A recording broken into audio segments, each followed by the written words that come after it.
Excel PU college ಗುರುವಾಯಿನಕೆರೆ, ಕರ್ನಾಟಕದ number 1 PU college. Admissions open now. ಇವತ್ತು ಮಾತನಾಡ್ತೇವೆ.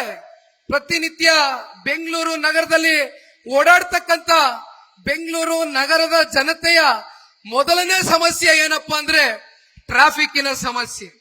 ನೀವ್ ಎಲ್ಲಿಂದ ಎಲ್ಲಿಗೆ ಹೋಗ್ಬೇಕು ಅಂತ ಹೇಳಿದ್ರು ಗಂಟೆಗಟ್ಲೆ ನೀವು ನಿಮ್ಮ 2 ವೀಲರ್ಗಳಲ್ಲಿ, ನಿಮ್ಮ 4 ವೀಲರ್ಗಳಲ್ಲಿ, ಅಥವಾ ನೀವೇನು ಒಂದು ಮೆಟ್ರೋನಲ್ಲಿ ಹೋಗ್ತಕ್ಕಂಥದ್ದು ಒಂದು ಬಿಟ್ರೆ, ಇವತ್ತು ಬಸ್ಗಳಲ್ಲಿ ಕೂಡ ನೀವು ಪ್ರಯಾಣವನ್ನ ಮಾಡಬೇಕಾದ್ರೆ ಗಂಟೆಗಟ್ಲೆ ನೀವು ಟ್ರಾಫಿಕ್ ನ ಸಮಸ್ಯೆಗೆ ಒಳಗಾಗಿದ್ದೀರಿ.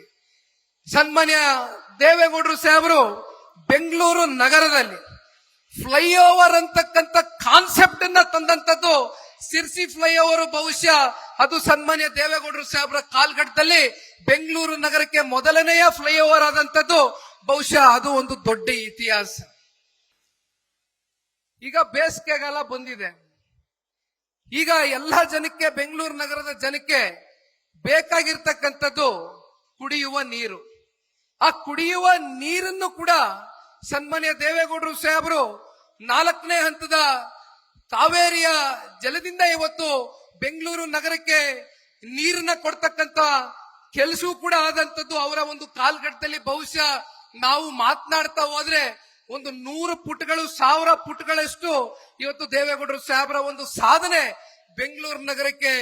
ನಿಜಕ್ಕೂ ಕೂಡ ಈ ಸೂರ್ಯ ಚಂದ್ರ ಹುಟ್ಟತಕ್ಕಂಥದ್ದು ಎಷ್ಟು ಸತ್ಯವೋ ಅಷ್ಟೇ ಸತ್ಯ. ಸನ್ಮಾನ್ಯ ದೇವೇಗೌಡರ ಬೆಂಗಳೂರು ನಗರಕ್ಕೆ ಕೊಟ್ಟಿರ್ತಕ್ಕಂಥ ಕೊಡುಗೆನ ಯಾರು ಕೂಡ ಅಳಿಸ್ಲಿಕ್ಕಾಗೋದಿಲ್ಲ, ಮರೆಮಾಚಲಿಕ್ಕಾಗೋದಿಲ್ಲ.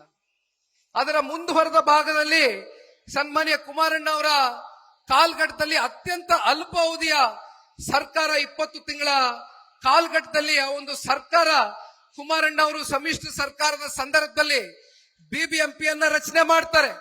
7 ನಗರಸಭೆ, 110 ಹಳ್ಳಿಗಳನ್ನ ಸೇರಿ ಬಿಬಿಎಂಪಿಯನ್ನ ರಚನೆ ಮಾಡುವ ಮೂಲಕ ಬೆಂಗಳೂರಿನ ಅಭಿವೃದ್ಧಿಯ ದಿಕ್ಕಿಗೆ ಕೊಂಡೊಯ್ತಕ್ಕಂಥದಕ್ಕೆ ಕೆಲಸ ಸನ್ಮಾನ್ಯ ಕುಮಾರಣ್ಣ ಅವರ ಕಾಲ್ಗಟ್ಟದಲ್ಲಿ ಆಗಿರ್ತಕ್ಕಂಥದ್ದು. ಜೊತೆಯಲ್ಲಿ ಮೆಟ್ರೋ ಅಂತಕ್ಕಂಥದ್ರ ಬಗ್ಗೆ ನಾವು ಇವತ್ತೇನು ಚರ್ಚೆಯನ್ನ ಮಾಡ್ತೇವೆ, ಅದಕ್ಕೆ ಹಸಿರು ನಿಶಾನೆಯನ್ನ ಸನ್ಮಾನ್ಯ ಕುಮಾರಣ್ಣ ಅವರ ಕಾಲ್ಗಟ್ಟದಲ್ಲಿ ಶಂಕುಸ್ಥಾಪನೆಯನ್ನ ಮಾಡುವ ಮೂಲಕ ಮೆಟ್ರೋಗೆ ಚಾಲನೆಯನ್ನ ಕೊಟ್ಟಂತದ್ದು. ಈ ರೀತಿ ಮಾತನಾಡ್ತಾ ಹೋದ್ರೆ ಬಹುಶಃ ಈ ವೇದಿಕೆಯಲ್ಲಿ ಇನ್ನು ಗಂಟೆಗಟ್ಲೆ, ಪುಟಗಟ್ಲೆ ಇವತ್ತು ಸನ್ಮಾನ್ಯ ದೇವೇಗೌಡರು ಕುಮಾರಣ್ಣ ಅವರ ಸಾಧನೆಗಳನ್ನ ಎಳೆಯಾಗಿ ಬಿಡಿಸಿ ತಿಳಿಸಬಹುದು. ನ್ಯೂಸ್ ಫಸ್ಟ್, ನಿರ್ಭೀತಿಯಿಂದ ನಿಮ್ಮ ಪರವಾಗಿ.